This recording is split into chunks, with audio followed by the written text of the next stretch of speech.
Hello folks, how's it going? Straight into it. Boris has said he's going to hire 25,000 new police officers, right? BBC says 20,000. He said 25. We'll see what happens. Pritti Patel gave a sterling speech where she talked about smashing the criminals, and it was very fire and brimstone. It was a nice change, sort of back to 1980s style policing, it sounded like. But then, here's what I'm concerned about, and here's what I think we should all be concerned about. The police, by definition, have a rough job dealing with the worst people in society, i.e. fucking criminals. Not dealing with people that are a bit impolite, or a bit violent, or a bit irritating. They are dealing with criminals, scum, the worst people in society.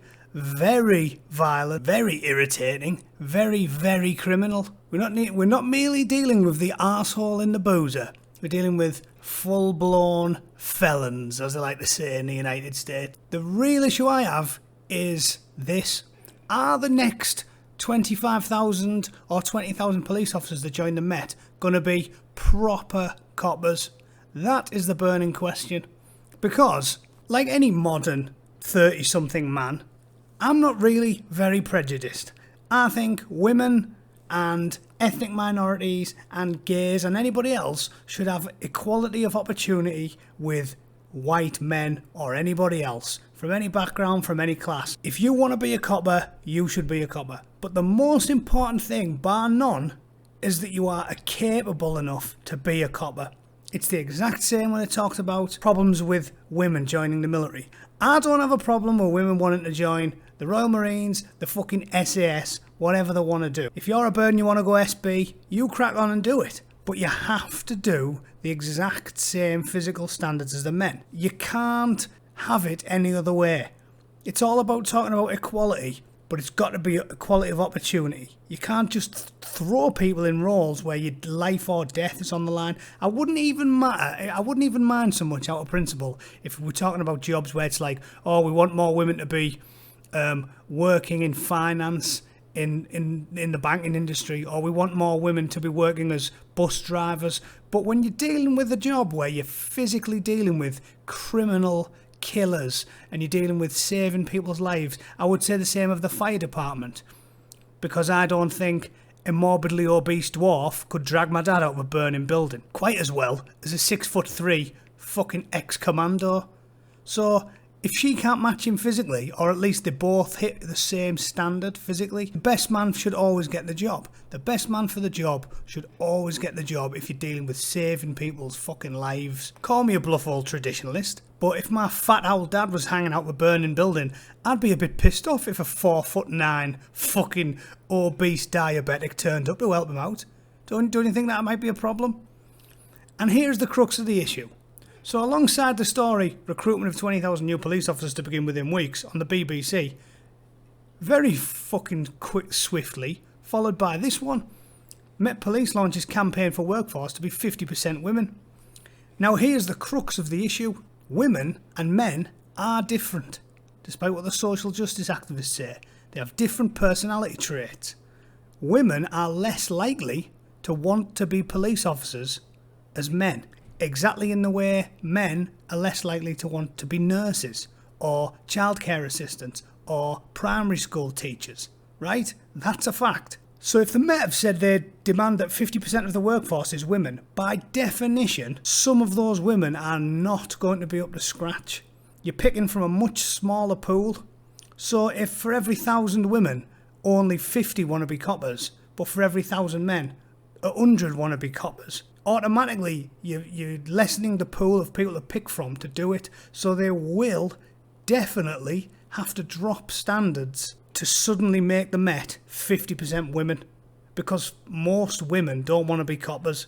It's a physical job, it's a dangerous job. They're not as likely to want to do it. So they will, I guarantee it, they will lower the standards. Here are the standards on the College of Policing website, and let me tell you, they're a fucking joke. I don't know if anyone's aware of the bleep test, who isn't aware of the bleep test. It's a piece of piss. Okay, tell us where we are. 8? Yeah. Or 7?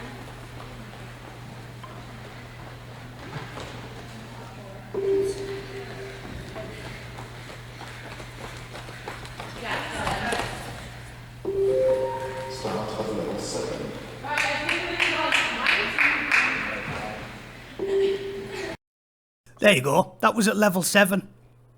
Level 7 is a piece of fucking piss, right?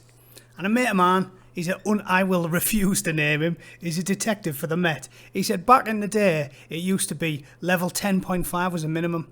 Now they've put it down to 5.4, which was 2 levels slower than what you've just seen a bunch of women doing.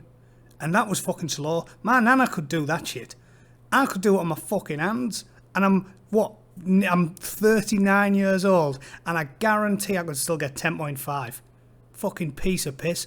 And that's now left for dynamic intervention, AFO, which I'm assuming is some sort of like fucking spec ops shit for the Met, because the armed response is only 9.4. So there you go. This fucking shit is a piece of piss. Authorised firearms officers not even difficult. 7.6, I could do that on my fucking hands, balancing a ham on my feet. It's fucking ridiculous. So, yeah, that's fucking gay. I can still do it now. And, yeah, so they've obviously dropped them. Those new standards were issued in 2014. I guarantee, if you show a copper who joined up in the 80s, he'll fucking piss himself laughing looking at that shit. So what do we know? They've already let the standards go down, probably to allow for this, because they need 50% women in the Met. It gets much worse than that. Here we go on to this. All new police officers in England and Wales to have degrees. All new police officers in England and Wales will have to be educated to degree level from 2020, the College of Police has announced. Right. So, mate of mine, big lad, 6'2", fast as fuck, strong as fuck, fit as fuck. He tried to join the Met when he left. He left shortly before me in like 2010 or whatever it was. I remember him telling me he tried to join up and they weren't having it. They were like, nah, your face doesn't fit, mate. Because they needed more women, they needed more minorities, whatever it is. Narrow the aperture even further. So just think of it logically. You've got, bam, we need 20,000 new coppers, quick, find them. Then you've got, bam, whoa, at least 50% of them have to be women, even though there's less women interested in being coppers. Maybe we'll have to drop the standards a little bit then. Bam, come 2020, they all have to have degrees. Well, a lot of people who are going to go and put 3 years effort in to get a college degree, probably not going to bother wasting it on being a copper. They'll be like, hang on, tackle yardies with knives and fucking smackheads or stab me with needles. I think I'll just get a different degree. So you're narrowing the aperture more and more and more and more. And you're going to end up with, for these fuckers, they can't even do 5.4 on a bleep test, which is, for want of a better word, mong child fizz. Anyone can do it. The joke.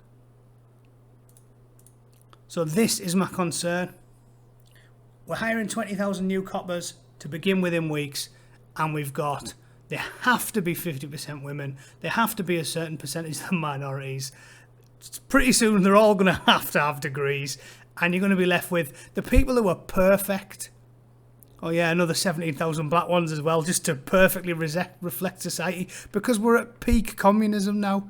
You know, no, of course black people should be allowed to join the police, but we shouldn't be counting them all and going, they're exactly 4.6% of population, therefore the police has to be exactly 4.6% of them. If there's less people want to join, then you're going to have to start hiring lunatics. Think about it. If they go, oh shit, we're still down 0.5 percentage points, and then like, but sir, the Human Resources Department said the only other people left are all the ones we rejected because they're all terrifying psychopaths with fucking compunctions for violence and degeneracy. Well, we'll have to fucking hire them then. That's the situation we're going to be in. So that's my fucking point, and that's my question. Do you think we're going to get 25,000 competent police officers, or are we going to get 2,000 competent police officers and 23,000 fucking mongs? Because that's what it looks like to me. Completely wiping out the ability for the best suited people to be police officers, which is young, physically fit, and there is a place for fit, intelligent people of any gender, sexuality, colour, whatever it is. But when you narrow the aperture by putting in all these additional hurdles, you're going to wipe out the people who are best suited to do it, which is ex-military people. Physically fit, physically capable, calm under pressure, used to dealing with violence, and we're going to get rid of the fucking lot of them Tell all the ex-commandos and the paras and the special forces guys, you might have been in for 9 years and be perfect age for it. You're a bit more mature, you're physically fit, you'd be brilliant at it. But sorry, mate, you're the wrong colour, you're the wrong gender, you haven't got a college degree. We're going to recruit a fucking black Muslim lesbian with a club foot who's scared of her own shadow, but she's got a degree in Latin. Which of those fucking groups is going to be the best copper? I think it's absolutely ridiculous. And I don't know I don't know how they think we're going to handle this increasing knife crime and organised crime and fucking murder that's on the up every year in London if we're going to start recruiting purely based off communist figures. The world's gone mad, and it's nice to see that the Metropolitan Police has followed suit. Fuck me. Here's some bonus footage to finish on, and it's the absolute clip of the French coppers. Look at these. So here's a good one. First thing I thought when I saw this photo is that young thruster on the left has got no chin. Well, not a defined chin. He's probably got more chins than the Chinese phone book when you get up close to him. The other fucker on the right is holding his rifle like it's a bag of fucking laundry. That's not on. The copper looks slightly more professional than the two soldiers, doesn't he? Although he looks like he's a bit of a midget. So, it's nice to know the French security forces have become as embarrassingly fucking pathetic looking as ours have. Look at him, he looks tubby for a fucking young lad as well. And he's holding his rifle like it's a dildo. If you don't shoot it that way, you don't hold it that way. That's the rule, dipshit. Fucking hell. The coppers look harder than the soldiers in France. No wonder they can't win a fucking war. Still, not as good as the best one I've seen, which was these fuckers. I always remember this one. Russian ex-spy daughter first came into contact with nerve agent on Holmes' front door, UK police. Do you remember when they were looking into Sergei and Yulia Skipple in Salisbury? Because they used nerve agents on them? There's the fucking photo from the guard outside their house. The rural crime team.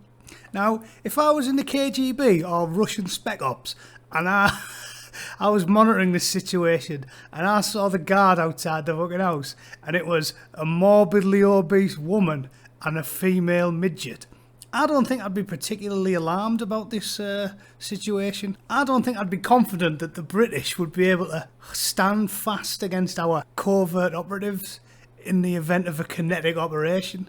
I mean, what's she going to do on the right? She might kill someone if she hits them with a fucking lunchbox.